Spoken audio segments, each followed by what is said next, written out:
السلام علیکم ورحمۃ اللہ وبرکاتہ۔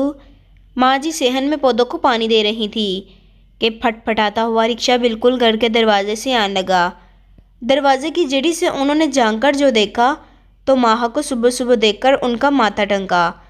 اپنی اس بیٹی کے معاملات میں جلد باز، خود سر اور نادان طبیعت کے باعث ان کا دل ویسے ہی اس کی طرف سے کھٹکتا ہی رہتا تھا، اور بلا کسی پیشگی اطلاع کے صبح صبح یوں رکشہ پکڑ کر آ جانا ویسے ہی کئی سوال اٹھا رہا تھا۔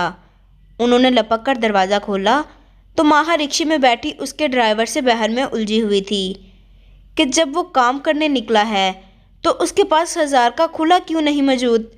غریب رکشے والا ابھی ان جوابات پر روشنی ڈال ہی رہا تھا کہ ماں جی چادر جیسا دوپٹہ سر پر جماتی سلیقے سے لپٹے ہوئے باہر آ گئیں۔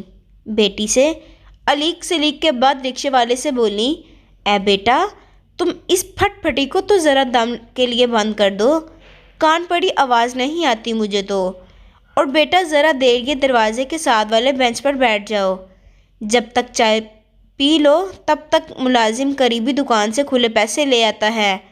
یہ کہہ کر انہوں نے فوراً ہی ملازم کے ہاتھوں سے ناشتے کی ٹرے بھجوا دی، اس سے پہلے کہ ماہ گھر میں موجود بامچ اور چھوٹے بھتیجے سے ملنے ملانے میں وقت لگاتی۔ ماں جی اس کا ہاتھ تھامے ساتھ والی بیٹھک میں اسے گھسیٹ لائیں اور حیران ہو کر پوچھا، سب خیریت تو ہے نا؟ میری بچی اس طرح کیسے آ گئی؟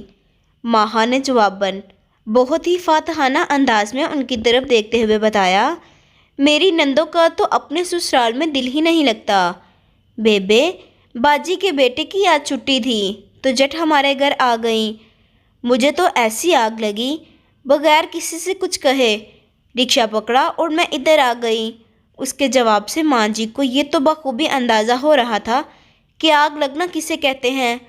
انہوں نے کافی سخت لہجے میں اس سے پوچھا، تمہاری نند تمہارے گھر آ گئی تو تم اٹھ کر یہاں چلی آئی بغیر یہ سوچے کہ تمہاری آمد پر یہیں باہر کھڑا رکشہ پکڑ کر تمہاری بھابھی اپنی ماں کے گھر چلی جائے تو تم کو کیسا لگے گا؟ گھر ہے یا تاش کے پتوں کا گروندا کہ ایک کو ذرا دھکا لگا تو آخر تک سب گرتے چلے جائیں گے۔ کبھی زندگی میں اپنی ماں کو مہمانوں سے ایسا برتاؤ کرتے ہوئے دیکھا ہے کیا؟ یاد رکھنا، مہمان کی تکریم اس کی عزت و ایمان کا حصہ ہے۔ فون اور ڈراموں سے دھیان ہٹے تو ایمان کو سمجھو نا تم۔ کچھ دیر اس کے اس عمل سے پیدا ہو جانے والے حالات کی اونچ نیچ سمجھاتی رہیں۔ جب دیکھا کہ بیٹی کو بات سمجھ آ گئی ہے تو پھر تھوڑا نرم ہوتی ہوئی بولی، میری بیٹی تو بہت سمجھدار ہے کہ اتنی سی بات بھی نہ سمجھ سکے کہ ایک دن تو ہم سب کو اللہ تعالیٰ کا مہمان بننا ہی ہے۔ سوچو ذرا کہ اللہ تعالیٰ اپنے کسی مہمان سے اس روز بات بھی نہ کرے، غصہ ہو جائے اس کے آنے پر۔ ماہا نے ان کو بات مکمل نہ کرنے دی اور نم آنکھوں کے ساتھ ماں سے بولی، ماں جی اب میں کیا کروں؟ ماں جی کا چہرہ یکدم کھل اٹھا، اس سے ساتھ آنے کا اشارہ کر کے فریزر کی طرف لپکیں، 2 پیکٹ سموسے اور کباب کے نکال کر بیٹی کو پکڑا کر بولی، بس یہ سرپرائز اپنی ساس اور نند کو کس طرح دینا ہے یہ تمہارا کام ہے۔ ماہا نے ماں کی بات سمجھتے ہوئے ان کو خوش ہو کر گلے لگایا، مدھم سی آواز میں سوری کہا، جلدی سے کچن میں کام کرتی باجی سے مل کر دروازے کی جانب لپکیں۔ ماں جی بھی پیچھے ہو لیں۔ رکشے والا پلیٹ میں چمچا ہوا جام چاٹنے میں مصروف تھا۔ انہیں دیکھ کر کچھ خفگی اور کچھ شکر گزار لہجے میں بولا، اماں دیر کرا دی، اب سواری بھی ملے کہ نہیں اس ٹائم پر؟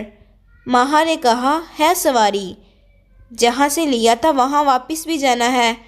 رکشے والے نے یہ سنتے ہی جاب کسی رکشے میں بیٹھ کر لیور کھینچ ڈالا۔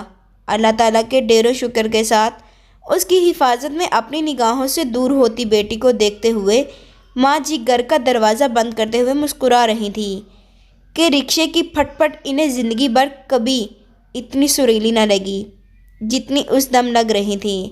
اس طرح کی مزید ویڈیوز دیکھنے کے لیے ہمارے چینل کو سبسکرائب لازمی کریں۔ شکریہ۔